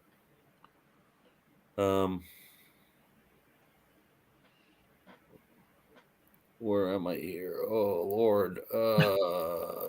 Belleville. Take It Easy and Already Gone. Yeah, two great picks. Love Already Gone. Oh, me too. I love that album. I'm starting the Eagles today. Well, oh, you'll love it, Jack. nice journey, Jack. I would be interested, Jack, after you listen, whether you like the early Eagles up to one of these nights, and then when Joe Walsh joins Hotel California, and that just it'd be interesting to hear which kind of era you like. Jack, if you go back on my channel, I did a video about 6 months, maybe 8 months ago. I ranked all of the Eagles albums, because I'm such an Eagles fan, including all of the sort of live and later stuff. So maybe you want to check that out. Yeah, that was that's kind of yeah. I mean, you can't argue with those. Pretty Maids All in a Row, interesting. Joe Walsh song. Hotel California, Life in the Fast Lane. Why does Donald keep muttering "butt out" on the song of those shoes? Because he's an asshole. That's probably explains it. Three Overlooked Gems. Yes, Carney's a great album.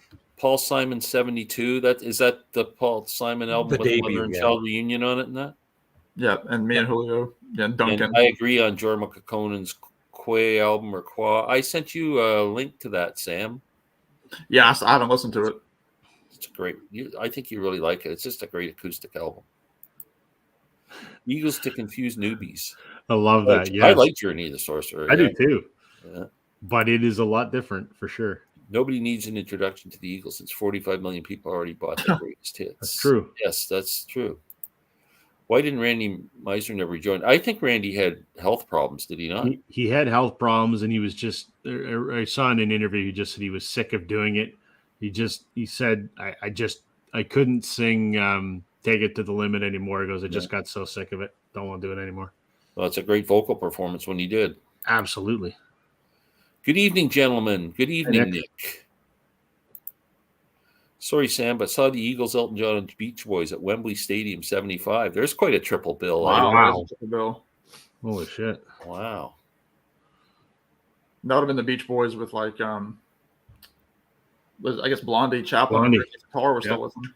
Larry, I had a buddy who went to see Procol Harum at O'Keefe Center in Toronto, and the Eagles were the opening act. Wow. That was like when they first, that was 72 or something. Like when they first.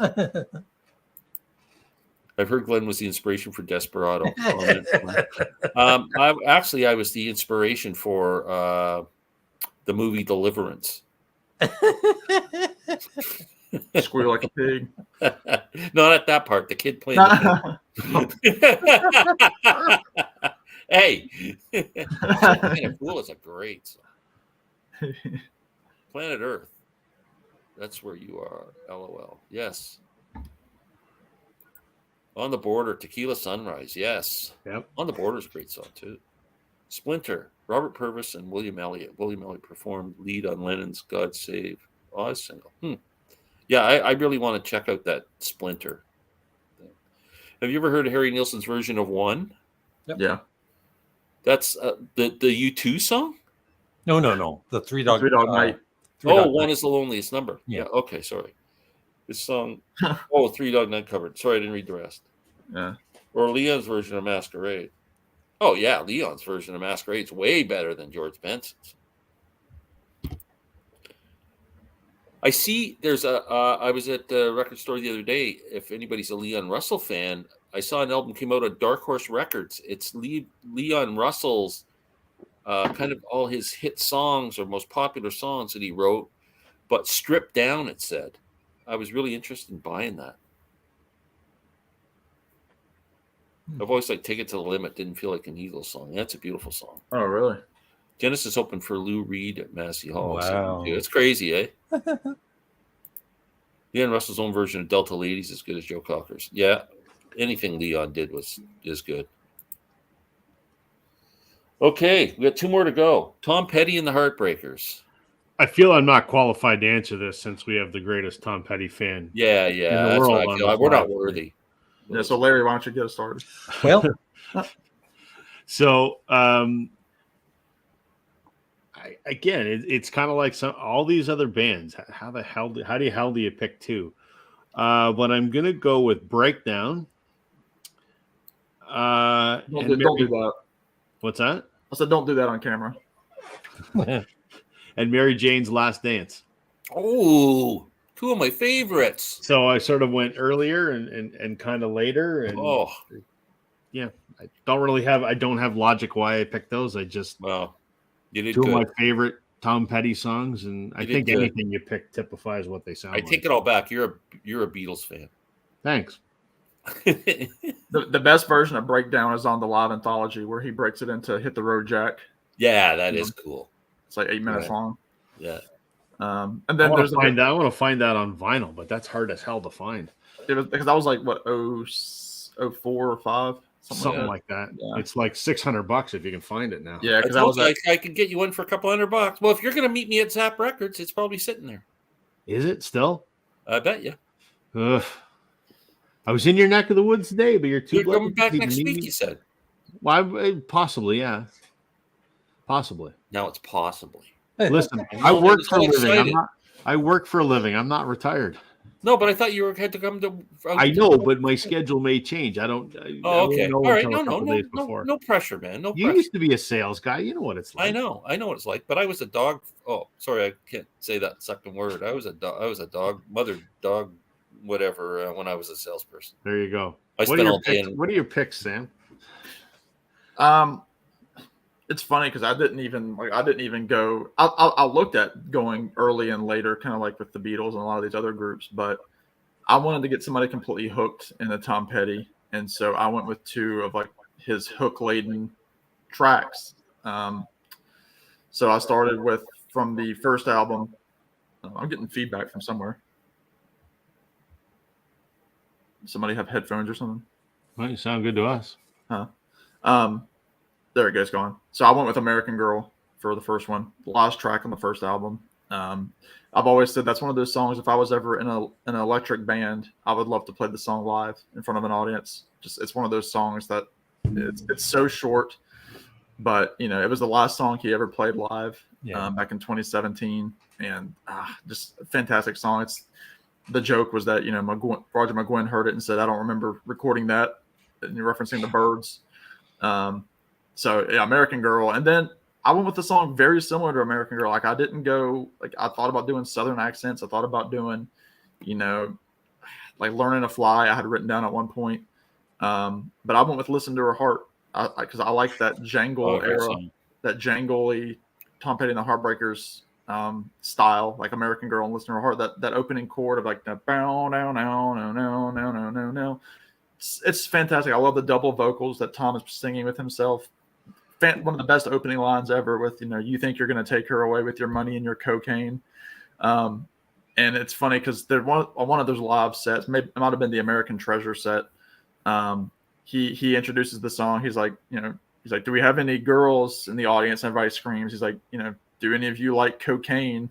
And they all scream. And he's like, well, this song is for you, which is, about, why cocaine is not good. Just his cheeky humor. So yeah, American Girl, Listen to Her Heart, just two short and sweet Tom Petty tracks that are just, if you don't like them, you're not going to like Tom Petty. Larry. Sam, you're going to be proud of me. I've chosen American Girl because that was his first kind of well-known song from his first album.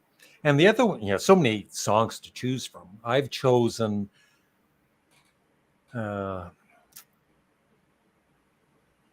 Running Down a Dream. Oh yeah, great song. Yeah. Although, if we are to get 1,000,000% technical, that is actually a Tom Petty song. Over Tom Petty. Yeah, that's off of the Fever. Fever. But it's Mike Campbell playing that lead. So. Yeah, it's the band. Yeah. I went with Breakdown as well. I just think that guitar hook in that song it's got to grab you. Mm-hmm. And I went with Southern accents. I thought I'd go with more of a ballady type thing, and that's just such a beautiful song. It's my favorite. Yeah, mine too. So they were my two. Okay, we're down to one more band. This one was for Rob. U2. U2.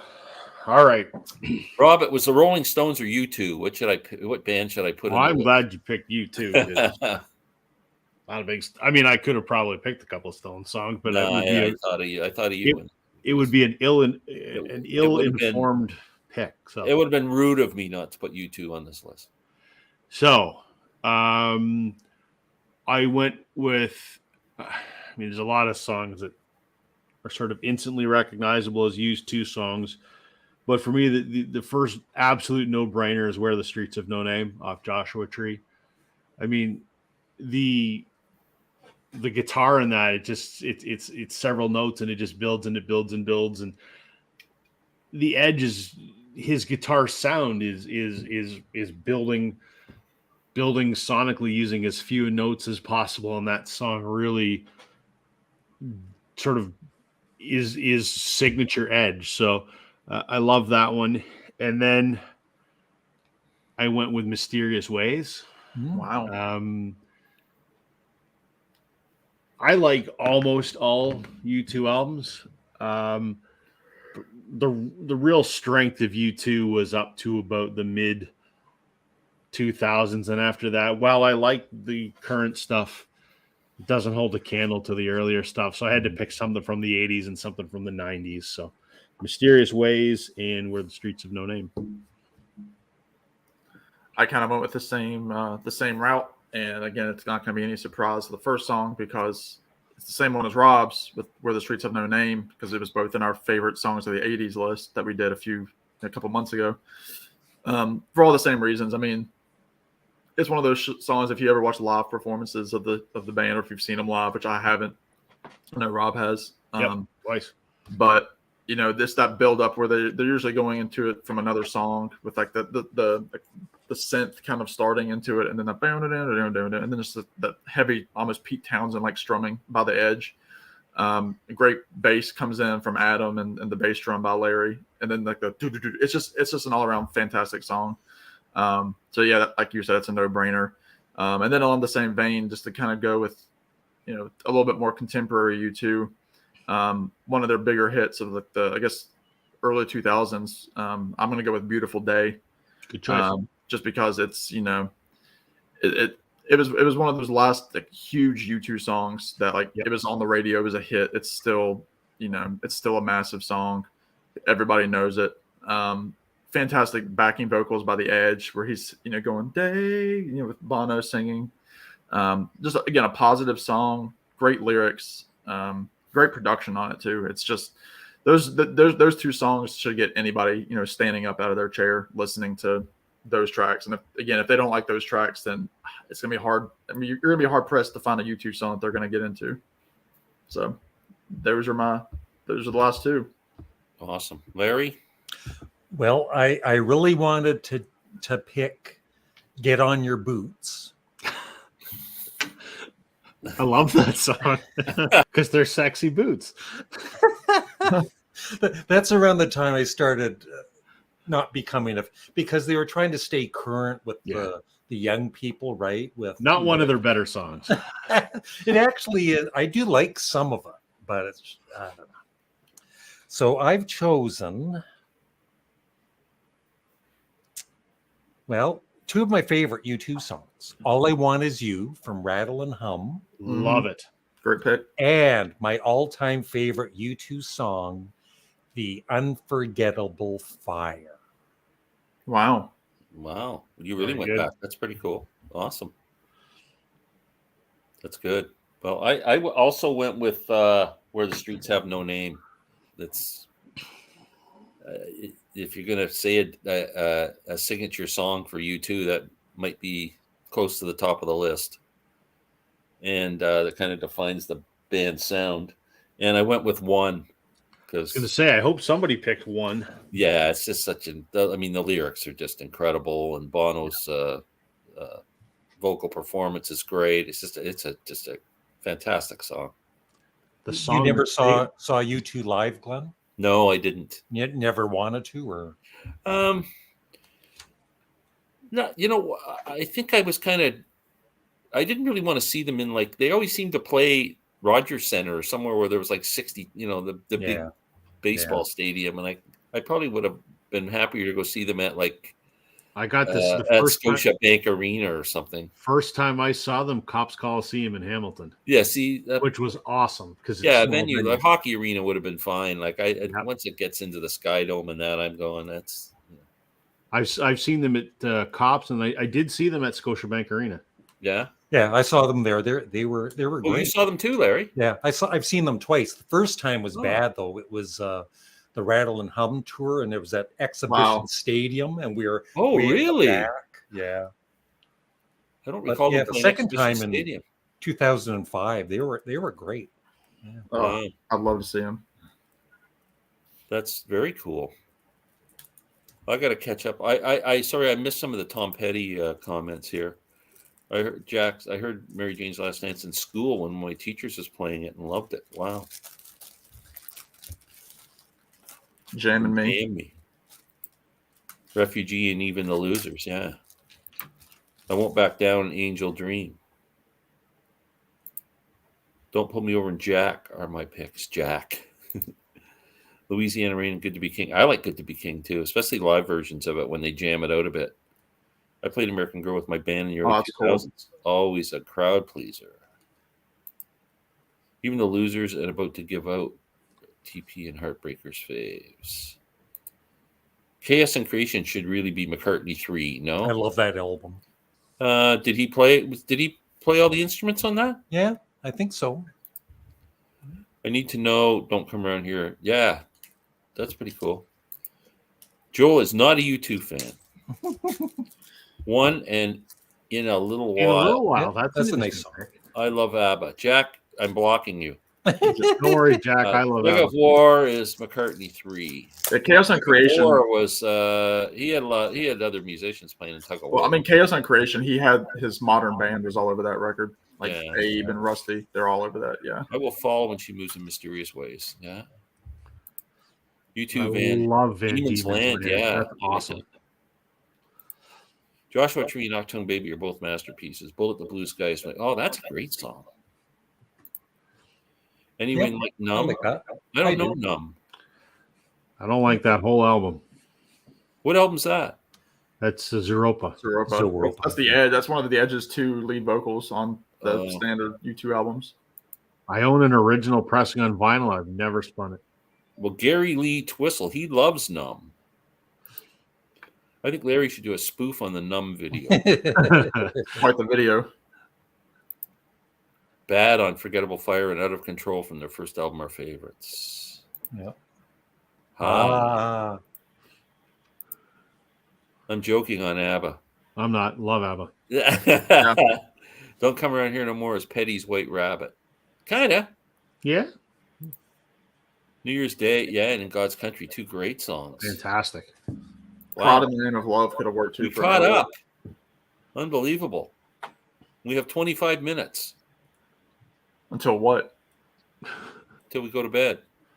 Yeah. Oh, that sounds like a threat. How's the Leafs game, Glenn? They're winning 2-1 with 1 minute and 43 seconds left. You're going to be a Leafs fan again. Figures, yeah, go. Oh, Leafs. they're gonna. Tomorrow he's going to be saying they're going to win the cup. Kill Our me. Jays got spanked They killed again me. today. Yeah, the Jays, they blew it in the 9th inning today. 10th Frickin' inning. Romano.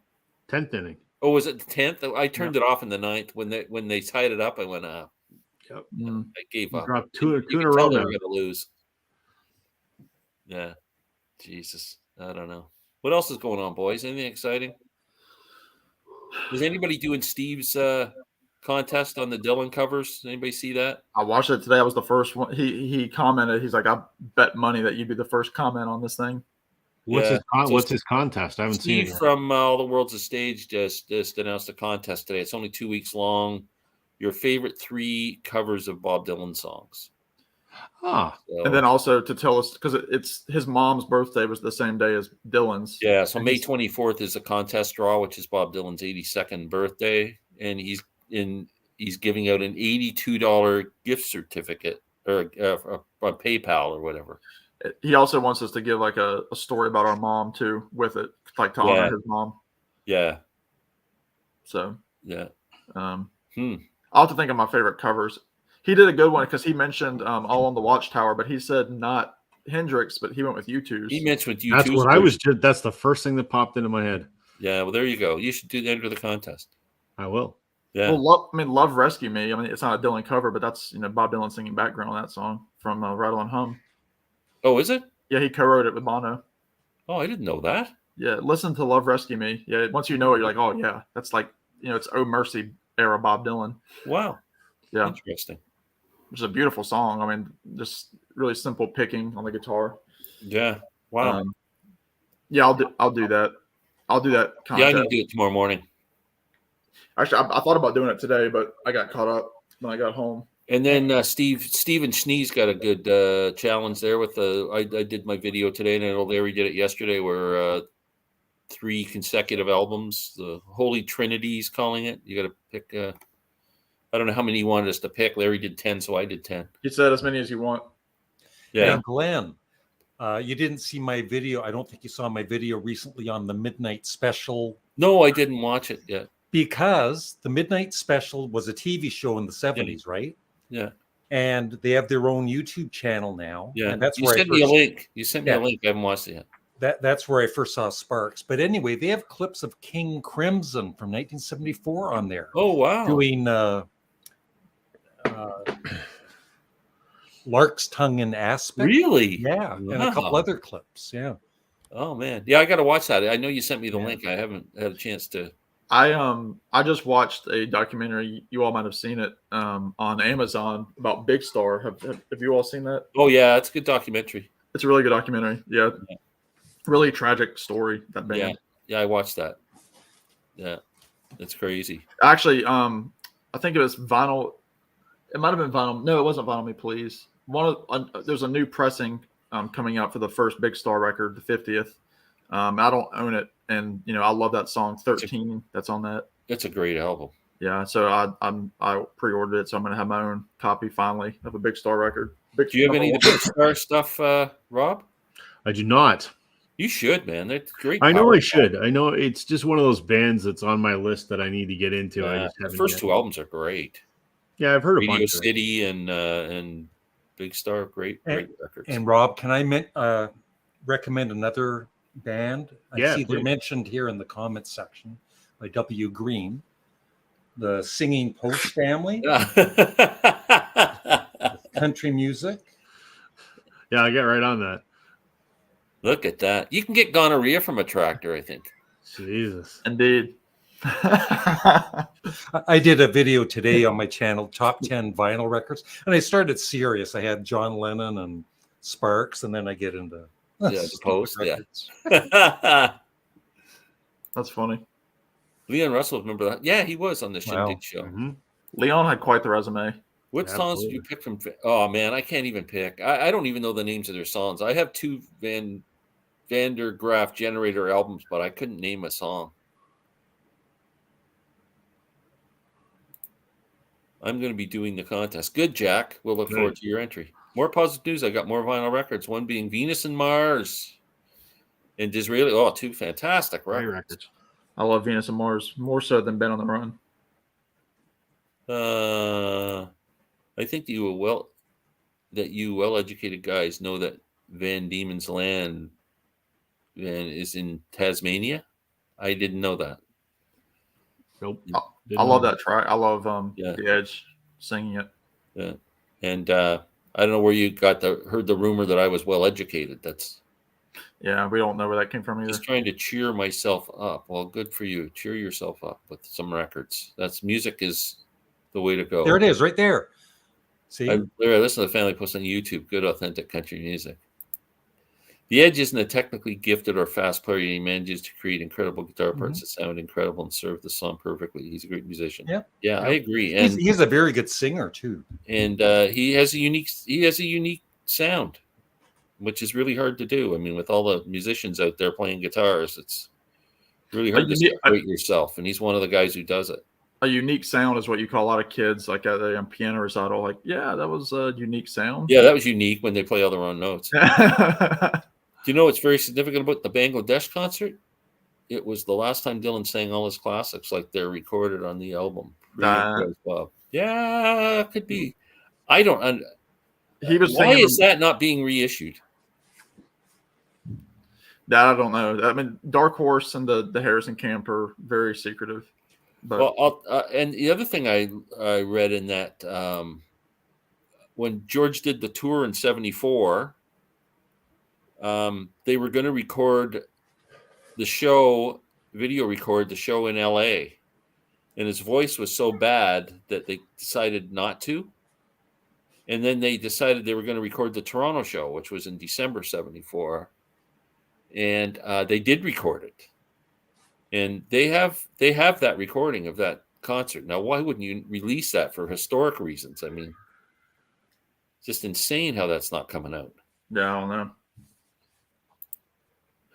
I'm working on the Holy Trinity and Noble Records album chain challenge. Okay, the Holy Trinity. Yeah, I don't know about Noble Records one. They it's like connect. I don't know how many, 20 albums. 20 albums. Yeah. Oh, by one guy played on this, and then he played on that. Okay. 20 albums. Wow. I have to ask. No, you don't have to ask. No. Italian. What's the restaurant? Scenes from Italian Restaurant. And Captain Jack. I would go with And So It Goes. And maybe Uptown Girl. I'll go Uptown Girl and Piano Man because I can't think of any others. Oh, come on now. Did you know the Beatles were obsessed with the Kinks? You really got me. That doesn't shock me. I think they were listening to a lot of their competition to see what was going on. What's your opinion on Soft Machine and Coliseum, Glenn? I like Coliseum. Like Larry, you're a fan too, aren't you? Yeah. Yep. Clem Clemson, and Yep. the only thing that's is hard about Coliseum is that vocalist is a bit of a. You got to give it a few listens to get into his voice. What album of theirs do you have?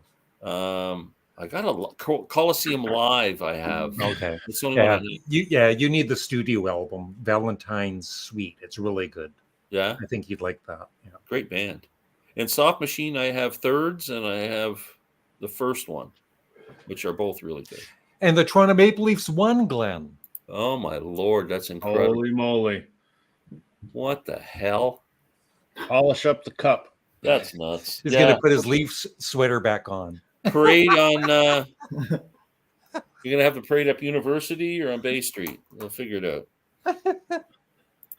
out. George Harrison live piece in Toronto. Mm-hmm. Well, anyone have the Record Store Day special edition of Elton's "Don't Shoot Me" album? John got it. I saw it today. I was at a record mall store and saw a few of the Record Store Day stuff. They had 2 or 3 copies of that Miles Davis on the Corner album. Oh, really? And they had that Elton John album. They had quite a few. The only thing they didn't have was the one I wanted was that Joe Strummer album. Yeah. I bought on CD. Billy Joel is awesome. Larry, do you like Gentle Giant? Yeah. They just lost a founding member. I have the album with that big. Is that their first album? The big face on the front. I think so. Yeah. Anyone know the Head Boys? No. They're also known as the Monkeys. W. Green gets a thumbs up from Roy. Yes, You walked away with less. Scottish band, the Poets. You had less money this week, Glenn. I got no money this week. What's that all about? Bye, John. I'm heading out. Okay, John, take care, buddy. John. He's got to take his 10 o'clock walk. See you in August. Or next Wednesday. Or next Wednesday. Yeah. We need a topic for next week. We do. I'm going to be listening to these tonight. 2 of Glenn's great favorites. Neil Young albums. My 2 favorites, man. Yeah, Neil was definitely in a mood for those albums. Yeah. I like all the Toronto references in On the Beach with Ambulance Blues. Yeah. He said Isabella and Riverboat was rocking in the rain, and yeah, it's kind of cool. If you're from Toronto, you kind of catch those. I don't know if people don't who aren't part of the city. Yeah. But I don't know. And my favorite Neil Young song, "From the Turnstiles," is on. Yeah. You know what? I'm Before the very upset, Glenn, because I missed Trump on CNN. Oh, I couldn't watch that. I can't stand it. I can't watch it. Did you hear about that George Santos? Yeah, they got him too. Yeah. These guys are He's denying it, of course. Larry, what a bunch of losers. We can say that. I've gotten into Harvest and After the Gold Rush. Oh, 2 amazing records. Yeah. Has anybody seen those 2 Neil Young albums, the new ones that are out? That they don't even call themselves Neil Young. It's called something else. He just released 2 records that he recorded he played with a well-known band in the early 70s, and he made a record with them. Can't remember now. They just released it. Huh. I'm seeing. Any of you guys into the Strawberry Alarm Clock? Incense Peppermints. Yeah. I've heard, I would like to get their album sometime because they actually were a good band. Yeah, I've never heard their album. Yeah. I just know the song. Yeah. It's really hard to rank Jimi Hendrix. He had 3 albums in his lifetime. Yeah, well, he had 4, but 3 Hendrix Experience albums and 1 live. Yeah, I guess studio albums. Yeah, you can't do a Holy Trinity on Jimi Hendrix. I've got an idea for next week, Glenn. What's that? if you've never done it, how about top 10 live songs ranked? Ooh, I could do that. Yeah. We You did guys live wanna do that? albums a long time ago, didn't we? Yeah, but just live songs. I know. Yeah, like live Jeff, songs. Jeff Witcher and those guys did like the They do bracket. the bracket thing. Yeah. Oh, yeah. But I mean, it wasn't any of my taste. Yeah, I would do that. Yeah, Yeah, it'd be sure. Kiss Alive and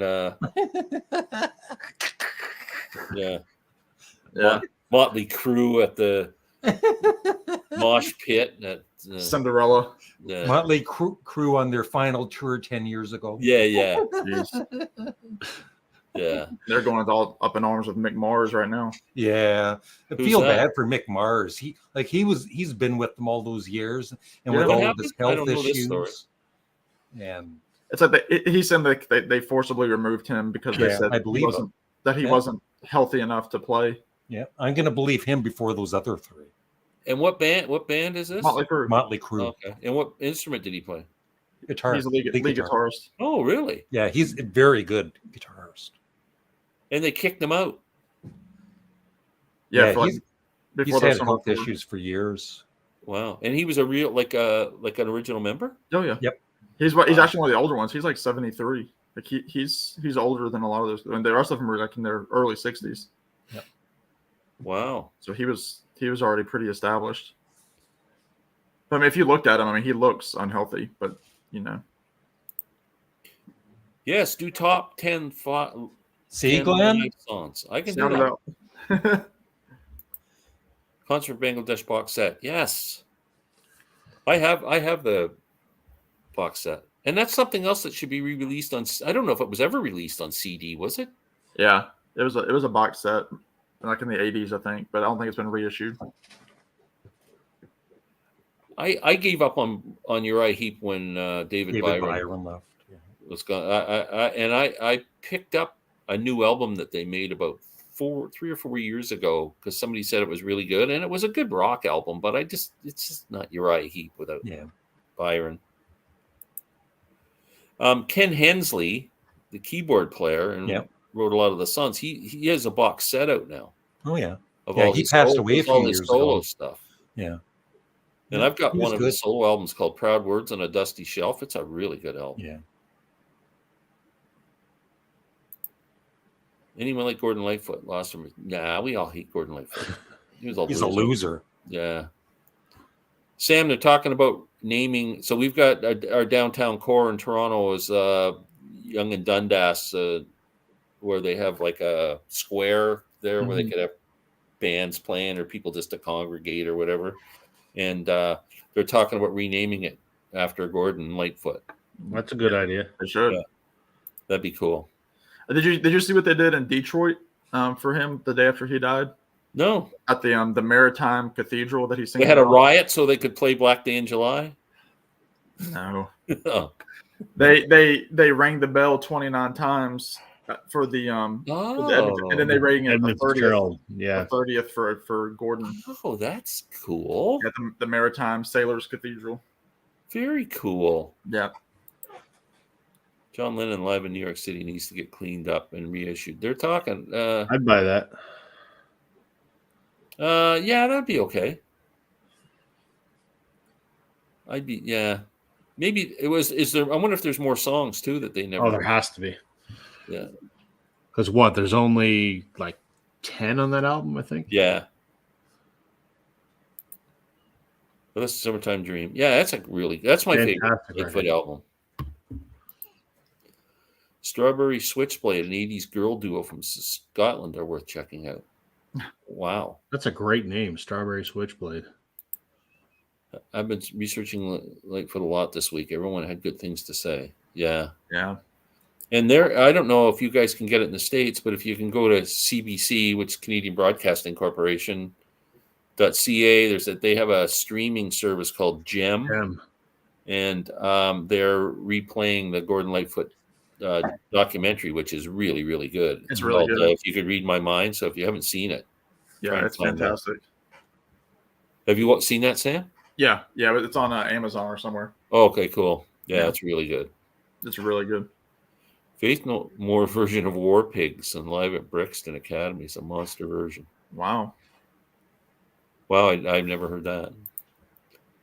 Bye, Jack. Bye, Bye, Jack. Jack. Have a good Bye, night. Thanks Jack. for watching. You're like Gordon, ain't Canadian. No, we're just kidding. We're all kidding. Gordon Lightfoot fans. We all did tributes. We So- did, yeah. We talked about him last week, and yeah, everybody's done a tribute video, and yeah, a big loss. I watched the Crosby doc and Jim. Yeah, I watched the Crosby doc. That was good. Was that the David Crosby. if I could only remember my name or whatever it was called? Yeah. Yeah, I saw that in theaters. Yeah. really. Yeah, when it came out, because it came out like a year after that Echo in the Canyon. So like there was a lot of Crosby content out there because he's in that pretty predominantly. The Jacob Dylan documentary. For any Eric Clapton fans, there's a 24 Nights box set or something coming out for the shows he did at Royal Albert Hall in 1990 Oh, or yeah. something, and it's I think the video is playing at the theaters or something. They said so.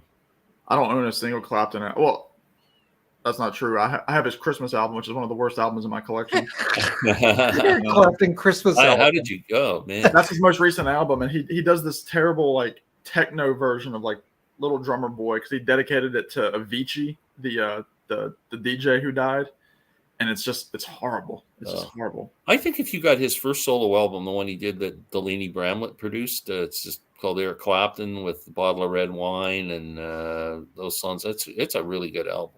That's probably my favorite.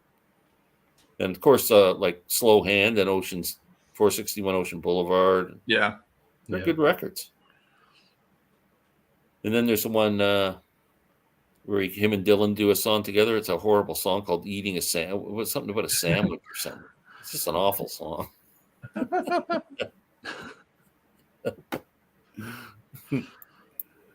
Wow. Well, that's about it, boys. Yeah. Thank you for a good chat. Thank you, everyone, for watching. Larry Graves, the Canadian Stud Muffin. Larry, anything happening you want to talk about before we go? We got 5 minutes. You doing anything exciting? No, we're good. We're good. Sam, you got anything coming up?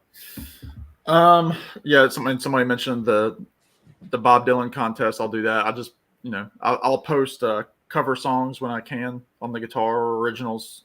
And yeah, I mean, I've got a few new videos up that haven't really gotten a big response, but they're there for there's few dedicated folks that watch my channel. And Rob, you were doing another collaboration with your buddy Bob there. Did you do it? We were going to do it last week, but at the last minute he had to cancel because he was he had a couple session recordings that he had to get done because he still does freelance studio stuff. So we're trying to reschedule for maybe this weekend, but that's coming up. And I'm going to drop a video tomorrow. I answered the 10 questions that Richard McCook posed for. And I also combined that with Vinyl Dale did a 20 question, who are you kind of thing. So I'd answered both of those in one sort of Q&A video. So that's coming out tomorrow. And then early next week, I'm recording an episode of Spin on This with Steve and Gary. So I heard that, but Gary's taking a hiatus, I understand. Yeah, I think there's some. So I don't know if he's going to be back next week. Is he going to be? Yeah, back? I don't know. That might be on the back burner for a couple of weeks. They're trying to work that out, but we're looking at recording that early. That'll be fun. Yeah, it was. I'll look forward to that. I'm looking forward to it too. Make sure you're ready with some smart ass answers for those guys. Absolutely, I made sure I watched everyone else's. Yeah. That's fun. That I love that series. I did too. Oh yeah, you'll do good on there, buddy. That'll be good. I hope so. All right. Well, thanks everyone for watching. Everybody have a great week. We'll see you next Wednesday. Take care. Bye, guys. Bye-bye. Thanks for watching, everybody.